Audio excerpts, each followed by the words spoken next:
Bem-vindos à segunda aula sobre geometria da gravidade. Na primeira aula fizemos um apanhado da parte geométrica que vai interessar para o nosso curso, apresentada de uma forma ingênua, simples, básica para os nossos propósitos. Vamos ver agora a aplicação do conceito de curvatura na gravidade e o teorema de Legendre de Gauss. A curvatura da gravidade e o teorema de Legendre de Gauss. Esses são os temas. Então. Veremos então agora a relação da curvatura com a gravidade, proposta por Einstein. Levando em conta a expressão mr2 pontos igual a menos gmm sobre r2 da física clássica, a gente pode perceber que ela é válida para queda livre, ou seja, movimento radial. Resulta que a aceleração é dada sendo menos gmm dividido por r2, ou seja, não depende da massa de teste, massa M do planeta, se você quiser. Isso indica que a trajetória é estabelecida por alguma propriedade de espaço-tempo fixada pela massa M dominante, no caso da estrela, na vizinhança de um ponto P. Tal propriedade foi prescrita por Einstein como sendo a curvatura de Gauss, nós vamos ver especificamente. Sem a presença da massa M da estrela, a partícula de teste M é livre. As trajetórias são retas, geodésicas no espaço-tempo de Minkowski. Já com a presença da massa M da estrela, a trajetória geodésica seguida pela partícula M é encurvada, o que indica ser essa massa a fonte da mudança. Vamos ver como isso pode ser estabelecido. Em espaços curvos, devido a uma massa M, Einstein, e espaço quadridimensional 4D. Estamos trabalhando nesse caso com espaços quadridimensionais, tipo de Minkowski. Temos aqui a expressão da métrica de Minkowski. Vale esses dois elementos de distância, C2D tal 2, que seria o tempo próprio do sistema, é igual a GTT de Minkowski, o coeficiente métrico de Minkowski, da diferencial dt, C2dt2 menos GRR de Minkowski dr2 menos R2 dθ2 menos R2 seno ao quadrado de θ dφ2. No caso de Minkowski, a gente sabe que esses coeficientes aqui valem 1. E a expressão final de Minkowski é essa aqui embaixo. É só substituir esses coeficientes por 1. E a gente identifica esse primeiro termo como sendo o setor temporal do espaço quadridimensional, Minkowski, e essa parte aqui, que tem o R e o θ, seria o setor espacial. A introdução de uma massa M nesse espaço-tempo é distorcida, o que equivale a uma mudança de seus coeficientes métricos não relacionados a coordenadas angulares. A distorção só depende da distância R e a massa M. Assim, o espaço-tempo será descrito por uma nova métrica, a Schwarzschild, dada por... Veja bem, ela é equivalente a essa da Minkowski inicialmente. Só que o GTT e o GRR são funções da massa da distância, nesse caso, e são diferentes de 1, senão ficaria, no caso, a função constante 1, no caso de Minkowski. Essas funções é que a gente vai pretender estabelecer ao longo do trabalho, da apresentação. O que a gente pode perceber, num certo limite, aí, se você tiver m igual a 0, ou seja, a massa no espaço vazio, você volta ao caso de Minkowski. Ou se você tiver muita distância da massa, o espaço nessa região também vale Minkowski, porque a massa não está mais influenciando praticamente. Então, essa expressão de Schwarzschild vai tender a métrica de Minkowski, nesses dois limites, para m igual a zero e para r tendendo a infinito, vamos dizer assim. Ou seja, a gente vai ter GTT, GRR tendendo a 1, para r tendendo a infinito e ou m tendendo a zero. Nós estamos trabalhando espaços 4D, Minkowski e Schwarzschild. O teorema egrégio de Gauss, que pretendemos aplicar, será relativo a um espaço bidimensional. Então nós temos que nos aproximar desse espaço. Como é que a gente vai fazer isso? Bom, inicialmente a gente vai considerar o seguinte: só a parte espacial da métrica de Schwarzschild, alguma redução de uma dimensão. Para reduzir mais uma dimensão, a gente vai considerar o plano equatorial. Na verdade, se eu fixar θ igual a π sobre 2, eu vou cair no plano equatorial desse sistema, que é onde a gente vai forçar o movimento a ser realizado. Então, se eu fizer θ igual a π sobre 2, nessa expressão aqui eu tenho que o θ é fixo, então esse dθ2 vai para zero, ele some. E aqui π sobre 2 vai sendo igual a 1, né? Vai dar R2 aqui. A gente fica com essa expressão aqui. Acho que já é 2D.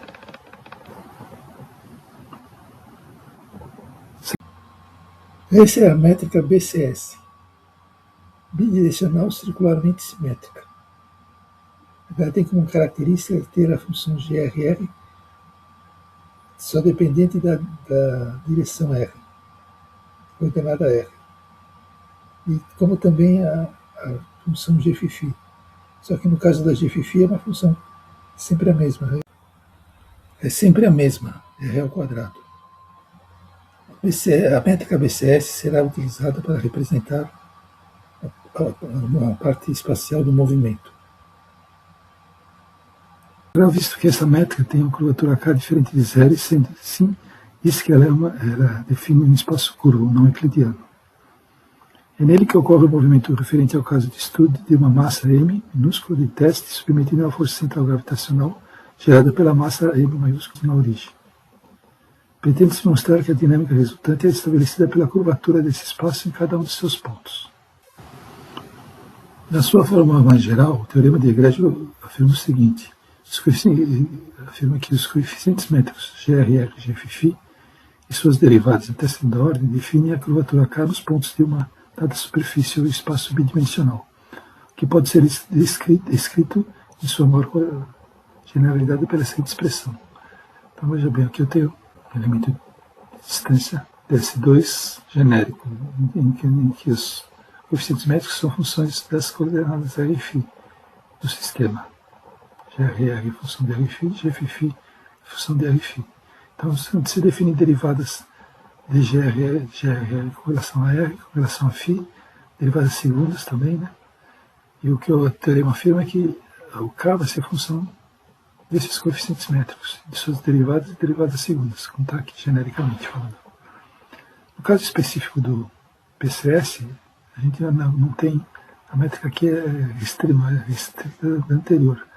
O GRR é só função de R, e o Gφ é fixo, a função é fixa, é R2. Então, se só as derivadas em relação a φ vão sumir, você vai ter uma coisa desse tipo aqui. Agora, com relação ao teorema, né? As derivadas as coeficientes que eu vou influenciar são esses aqui, nesse caso da BCS. Então, nós vamos verificar o teorema egrégio de Gauss para esse caso do BCS, que é o caso da aplicação do nosso estudo. Né?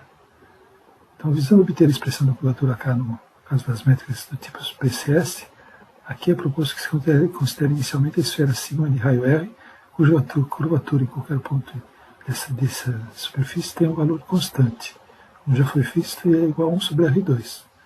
Essa métrica pode ser definida fazendo-se, chamo de R-til aqui, porque eu escrevi a métrica de R3 em coordenadas esféricas, usando R-til para não confundir com esse R que a gente vai declarar logo a seguir, né?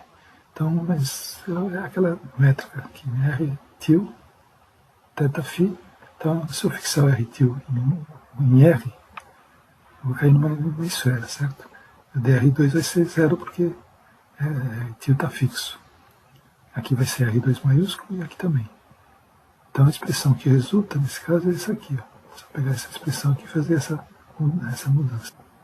Então veja bem, nesse caso eu tenho uma métrica que eu conheço a expressão, conheço os coeficientes, conheço a curvatura. Então essa métrica então a correlação é superfície esférica, né, R constante.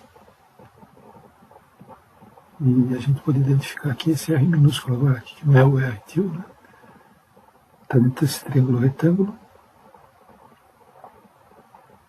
Então, o objetivo aqui vai ser mudar a variável, θ, para R. Fazendo essa mudança, a gente vai conseguir escrever uma equação diferencial em Rφ. De R é essa coordenada e φ é essa daqui. Então, mudança de variável de θ para R, a gente tem que enxergar que esse R aqui é R seno θ. Esse triângulo, né? Seno de θ, então, vai ser R minúsculo sobre R maiúsculo. E 1 sobre R maiúsculo é a raiz quadrada de K2. Né? Diferencia aqui o R, vai dar dr ou R cosseno θ dθ. Ou seja, dr2, que é o que a gente vai ter no final, vai ser cosseno ao quadrado de θ, R2 dθ2. Leva isso aqui ao quadrado. Só que cosseno ao quadrado de θ é 1 menos seno ao quadrado de θ. Então a gente fica com essa expressão. Só que seno ao quadrado de θ é KR2. Então substituindo aqui por KR2, chega na expressão que relaciona a diferencial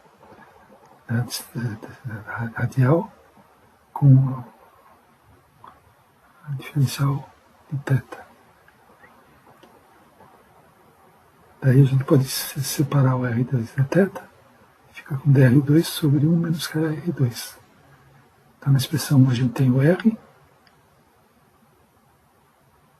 seno θ, na expressão 3 a gente tem R2 dθ2. O que a gente pode fazer agora é pegar a 3 e a 2 e substituir nessa na 1. Então eu já estou identificando os coeficientes GRR e GΦφ. Falta agora relacioná-los com o K. Bom, voltando e reescrevendo a expressão, a gente vai ter isso aqui. E a gente sabe que a curvatura de Gauss é 1 sobre R2, constante. Então a gente tá na esfera, só que nas coordenadas é Rφ. Mas se você olhar essa expressão aqui, ela é BCS, porque ela segue essa forma aqui. O GRR é só função de R, não tem φ aqui, e o GΦφ é R2. Então eu cheguei na métrica GRR que eu conheço a curvatura. Então agora vamos tentar escrever a equação diferencial que relaciona o coeficiente K com os coeficientes GRR e GФφ. Então a gente vai fazer o seguinte, eu sei que a curvatura é a função de todas essas expressões. Eu posso tentar colocar em evidência del GRR e del R.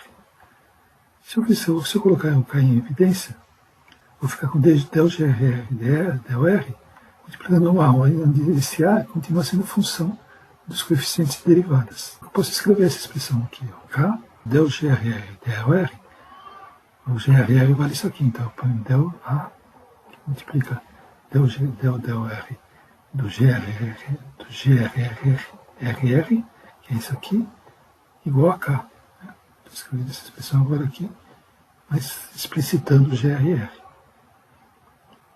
Derivada de 1 menos K2, 1 menos KR2 elevado a menos 1, vai dar 2KR, 1 menos KR2 elevado a menos 2. Só que 1 menos K2, 1 menos KR2 elevado a menos 2 é o GRR. Então a gente pode reescrever isso aqui como sendo A, 2KR, e GRR ao quadrado, né? Isso aqui é GRR a menos 1 elevado a menos 2 vai dar GRR ao quadrado. E continua sendo igual a K. Só que agora aqui a gente cancela o K e obtém o A. Fazendo essa tentativa a gente consegue calcular o valor de A. Então, esse truque, né? E aqui vai dar 1 sobre 2 GRR ao quadrado sobre R. Então, veja bem, se você substituir esse A aqui, você fica com o valor K em função da derivada de GRR e de R, né? Vai dar o del GRR del R dividido por 2GRR ao quadrado sobre vezes R. Essa é a equação gaussiana da curvatura que vale para métricas do tipo BCS, bidimensional circularmente simétrica.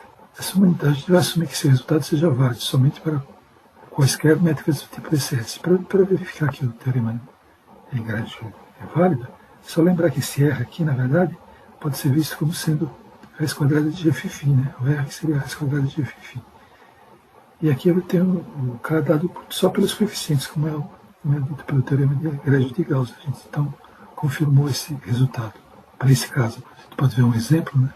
Se eu pegar DS2 igual a R2, tem que o GRR é constante, ou seja, o K vai dar 0 no plano euclidiano, porque a gente termina essa parte introdutória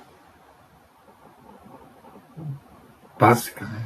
Ingênua, vamos dizer assim, geometria diferencial que vai ser usada agora aplicada à relatividade geral a partir das próximas aulas.